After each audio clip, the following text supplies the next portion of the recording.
Last episode में हमने देखा था हानशन ने स्काईनेट पर कॉइन के रूप में लॉगिन किया था, जहां पर उसने अपने आईडी किल कॉइन रखी थी, जिसके बाद उसकी कई लोगों के साथ फाइट हुई थी। एंड उन सभी फाइट में उसने बहुत ही ईजिली अपने अपोनेंट्स को हरा दिया था। सभी को पता चल चुका था कि कॉइन अब वापस आ चुका है। इस वजह से पूरे ह्यूमन वर्ल्ड में तहलका मच चुका था।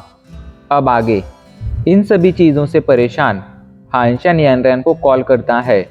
यानरन काफ़ी ज़्यादा खुश लग रही थी, इसलिए वो पूछता है, आखिर तुम इतनी ज़्यादा खुश क्यों हो? तो इस पर यानरन कहती है, क्या तुम्हें पता नहीं चला है, कॉइन वापस आ चुका है एंड उसने स्काईनेट पर धमाका मचा दिया है। ये सुनकर हानशन उसे घूरते हुए पूछता है, क्या तुम भी कॉइन की फ़ैन हो?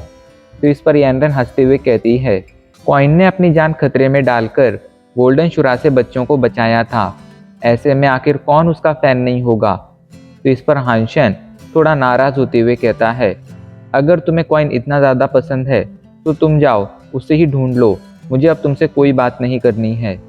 ये सुनकर यानरन उसे मनाने लगती है एंड कहती है, देखो अगर तुम्हें कॉइन पसंद नहीं है तो मैं तुम्हारे सामने अब से कॉइन की कोई बात नहीं करूँगी एंड उसके कोई मैचेस भी नहीं देखूँगी। मुझे सिर्फ तुम पसंद हो, बाकी एक कॉइन से मुझे कोई लेना देना नहीं है। हानशन अभी सिर्फ यानरन की टांग खींच रहा था, उसका इरादा यानरन को हर्ट करने का बिल्कुल भी नहीं था। यानरन से थोड़ी देर तक बातें करने के बाद हानशन अपने कमरे में बैठा था एंड मन ही मन सोच रहा था, अब मैं दोबारा से स्काईनेट पर जाकर फाइट के लिए लॉगिन नहीं कर सकता हूँ। अगर मैं लॉगिन करूँगा तो बहुत सारे फ्रेंड रिक्वेस्ट मेरे पास आएंगी एंड मैं मिस्टीरियस मंत्रा की प्रैक्टिस नहीं कर पाऊँगा। इसलिए अच्छा यही होगा कि मैं वर्चुअल कैंप पर जाकर मिस्टीरियस मंत्रा की प्रैक्टिस करूँ।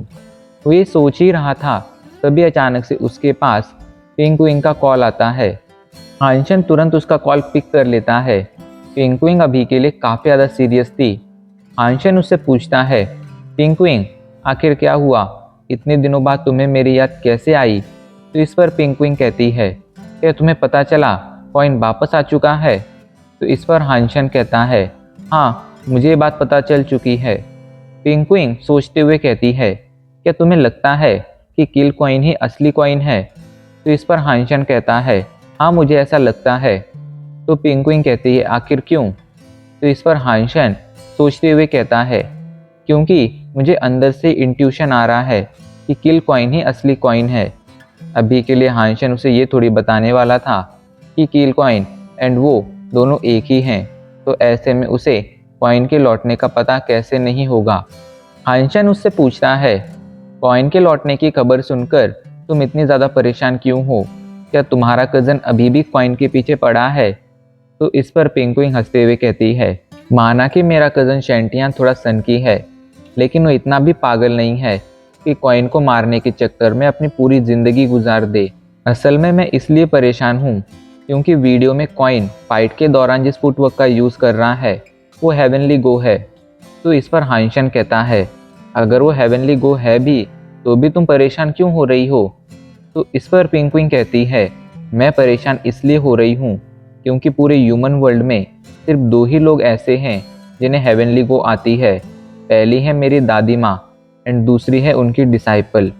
ये सुनकर हानशन शौक के साथ कहता है, क्या क्वीन रेस्टोरेंट की क्वीन तुम्हारी दादी माँ की डिसाइपल है? तो इस पर पिंकविंग उसे घूरते हुए कहती है, आखिर तुम ये कैसे जानते हो? तो हानशन उसे बताता है, दरअसल आज से कुछ महीनों पहले मैंने क्वीन से ग्लैडिएटर प्लेटफॉर्म पर फाइट की थी। उस फाइट के दौरान क्वीन ने मुझे कुछ हेवनली गो की टेक्निक सिखाई थी। ये सुनकर पिंकविंग शॉक में चली गई थी।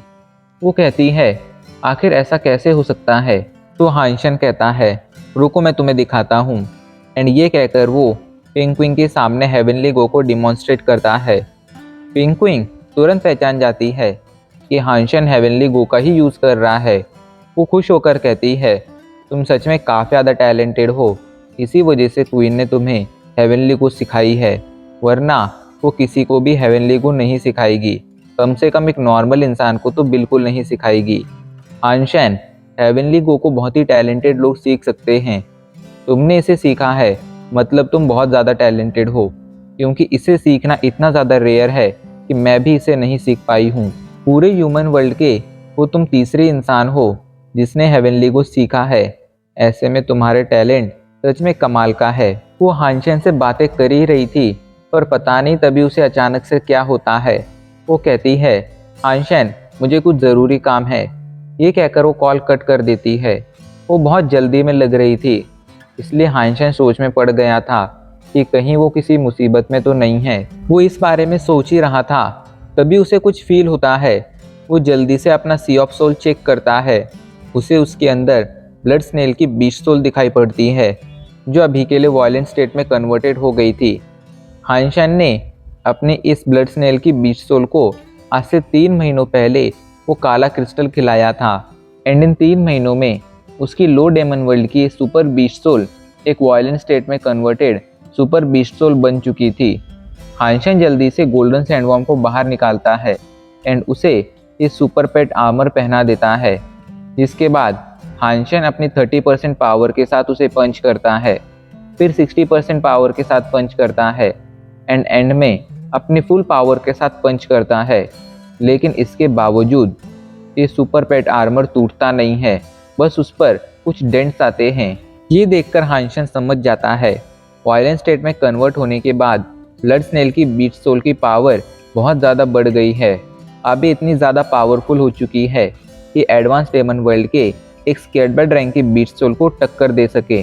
खैर उसके पास और कोई काम नहीं था, उसे बस अपनी स्ट्रेंथ बढ़ानी थी। इस वजह से वो वहाँ से टेलीपोर्ट होकर एडवांस डेमन वर्ल्ड आ जाता है एंड शिकार की तलाश में आइस फील्ड में घूमने लगता है। लेकिन काफ़ी दिनों तक घूमने के बाद भी उसे कोई ढंग का शिकार नहीं मिलता है। अब उसे समझ आ रहा था कि लीजिंग ने ऐसा क्यों कहा था कि आइस फील्ड में बहुत ही कम रिसोर्स हैं। वो आइस फील्ड में घूम ही रहा था तभी अचानक से वो रॉयल शेल्टर के पास पहुंच जाता है। वो छिपकर रॉयल शेल्टर के नज़ारे को देखने लगता है। तभी वो देखता है वो रॉयल स्पिरिट अभी के लिए रॉयल शेल्टर से बाहर जा रही है। उसके साथ बहुत सारे स्केर्डबर्ड रैंक के बीस्ट हैं एंड कई तरह के म्यूटेंट रैंक के बीस्ट हैं। ऐसे में शायद वो किसी शिकार पर जा रही थी, ऐसा उसका मानना था। वो सोच में पड़ जाता है कि अब उसे क्या करना चाहिए। वो जानता था अगर वो जाकर रॉयल स्पिरिट को मारने की कोशिश करेगा तो इसका कोई फ़ायदा नहीं होगा, उल्टा वो मुसीबत में पड़ जाएगा, क्योंकि पिछली बार वो रॉयल स्पिरिट हानशन के हमले के लिए सावधान नहीं थी। साथ ही साथ उसके बैकअप के लिए उसके साथ स्टारविल शेल्टर था, लेकिन अभी के लिए वो अकेला था। ऐसे में अभी के लिए उस रॉयल स्पिरिट पर जाकर हमला करना किसी सुसाइड मिशन से कम नहीं था। यही सोचकर वो वहीं पर रुका रहता है। पर तभी उसे रियलाइज़ होता है कि अगर रॉयल स्पिरिट शेल्टर से बाहर जा चुकी है तो उसके पास इस रॉयल स्पिरिट का स्पिरिट स्टोन हासिल करने का एक मौका है। यही सोचकर हानशन रॉयल स्पिरिट शेल्टर की तरफ आगे बढ़ने लगता है एंड अगले आधे घंटे में वो रॉयल स्पिरिट शेल्टर के सामने था। लेकिन रॉयल स्पिरिट शेल्टर देखकर उसकी आंखें खुली की खुली रह गई थी। उसे लगा था रॉयल स्पिरिट शेल्टर कोई बड़ा सा कासल होगा, लेकिन अभी के लिए उसके सामने एक बड़ी सी सिटी थी जिसके बीचों बीच एक बड़ा सा हेडक्वार्टर था एंड इस सिटी में कई सारे घर थे। हानशन ये सब देखकर शॉक में चला गया था। अब उसे समझ आ रहा था कि लोग अक्सर रॉयल स्पिरिट शेल्टर हासिल करने की कोशिश क्यों करते हैं, क्योंकि रॉयल स्पिरिट शेल्टर किसी बड़ी सिटी जितना बड़ा होता है। ऐसे में जो भी इसका मालिक बनेगा उसे बहुत ही ज़्यादा प्रॉफिट होगा। हानशन उस स्पिरिट का स्पिरिट स्टोन हासिल करना चाहता था, लेकिन इतनी बड़ी सिटी में उसे उसका स्पिरिट स्टोन कहाँ मिलेगा इसका उसे कोई अंदाज़ा नहीं था। इसलिए वो अपने प्लान पर गिव अप कर देता है। मिलिट्री कॉन्टेस्ट का टाइम हो चुका था, इसलिए वो टेलीपोर्ट होकर ह्यूमन वर्ल्ड लौट आता है। डफने सिर्फ नॉर्थ वेस्ट रीजन में ऑपरेट करती थी, इसलिए मिलिट्री कॉन्टेस्ट ह्यूमन वर्ल्ड के नॉर्थ वेस्ट रीजन में हो रहा था। सभी लोग इस कॉन्टेस्ट के लिए काफ़ी ज़्यादा एक्साइटेड थे। वहाँ पर ब्लू ब्लड स्पेशल फोर्स भी आ गई थी जिन्हें टाई लीड कर रहा था। टाई को टाइगर ऑफ ब्लू ब्लड कहा जाता था। ऐसे में ये समझा जा सकता था कि वो कितना ज़्यादा पावरफुल होगा। सभी लोग मिलिट्री कॉन्टेस्ट के बारे में ही बातें कर रहे थे। तभी वहाँ पर टाई आ जाता है जो हानशन से काफ़ी ज़्यादा ऊंचा था। उसकी हाइट हानशन से ज़्यादा थी। टाई को हानशन देख रहा था, लेकिन टाई ने हानशन को पूरी तरह से इग्नोर कर दिया था। वो वहाँ से ज़ैंग यू के पास जाता है एंड उससे कहता है, क्या तुम ज़ैंग यू हो? तो इस पर ज़ैंग यू कहता है, हाँ मैं ही ज़ैंग यू हूँ। दोनों एक दूसरे को घूर रहे थे, इसलिए सभी को लगा था कि यहाँ पर उन दोनों के बीच लड़ाई हो जाएगी, लेकिन ऐसा कुछ नहीं होता है। वो दोनों एक दूसरे के आसपास बैठ जाते हैं। इधर हानशेन समझ गया था कि टाई अभी के लिए उसे सीरियसली नहीं ले रहा है, वो सिर्फ ज़ैंग यू को सीरियसली ले रहा है। बाकी उसकी नज़र में हानशेन एक नोबडी है जिस पर उसे ध्यान देने तक की ज़रूरत नहीं थी। हानशेन को ये बात पसंद नहीं आई थी, इसलिए उसने डिसाइड किया था कि वो टाई को सबक ज़रूर सिखाएगा। मिलिट्री कॉन्टेस्ट का पहला राउंड शुरू हो जाता है। स्टेज पर एक बड़े से ड्रम को लाया गया था। इन सभी को अपनी पूरी पावर के साथ इसे बीट करना था। इसे बीट करने पर यह ड्रम उनकी फिटनेस का अंदाज़ा लगाने वाला था। जिसका भी स्कोर सबसे ज़्यादा होता उसे हाईएस्ट पॉइंट मिलते एंड जिसका भी सबसे कम होता उसे बहुत ही कम पॉइंट्स मिलते। एंड में जिन 4 लोगों के पॉइंट सबसे ज़्यादा होते वो लोग फाइनल्स में जाते। पहला राउंड शुरू होते ही एक के बाद एक सभी लोग सामने आकर इस ड्रम को बीट करना शुरू कर देते हैं। ये ड्रम उनकी फिटनेस दिखाने लगता है। एक के बाद एक सभी सोल्जर आगे आ रहे थे एंड इसे बीट करते जा रहे थे। अब बारी थी टाई की। टाई आगे आता है एंड बहुत ही ईजीली एक पंच मारता है। ऐसा देखकर लग रहा था कि उसने इस पंच में अपनी पूरी पावर नहीं लगाई है। पंच लगते ही ड्रम उसकी फिटनेस कैलकुलेट करता है एंड फिर रिजल्ट दिखाता है। उसकी फिटनेस 113 पॉइंट आई थी। ये देखकर हानशेन समझ गया था कि ये टाई सच में काफ़ी ज़्यादा पावरफुल है एंड इसने ज़रूर अपने 60 से 80 कैडबर्ड रैंक के जीन पॉइंट्स कंप्लीट कर लिए होंगे। इसी कारण इसकी फिटनेस इतनी ज़्यादा हाई है। अब अगली बारी थी ज़ैंग यू की। ज़ैंग यू आगे आता है एंड अपनी पूरी पावर के साथ ड्रम को बीट करता है। ड्रम तुरंत उसकी फिटनेस को कैलकुलेट करना शुरू कर देता है एंड सभी के सामने उसका रिजल्ट आता है। उसकी फिटनेस 114.25 थी। ये देखकर उनके चीफ कहते हैं, ज़ैंग यू सच में कमाल का है। तो इस पर उनका असिस्टेंट कहता है, हाँ पर टाई ने ड्रम को बीट करते वक्त अपनी पूरी पावर का यूज़ नहीं किया था। ऐसे में टाई उससे ज़्यादा टैलेंटेड है।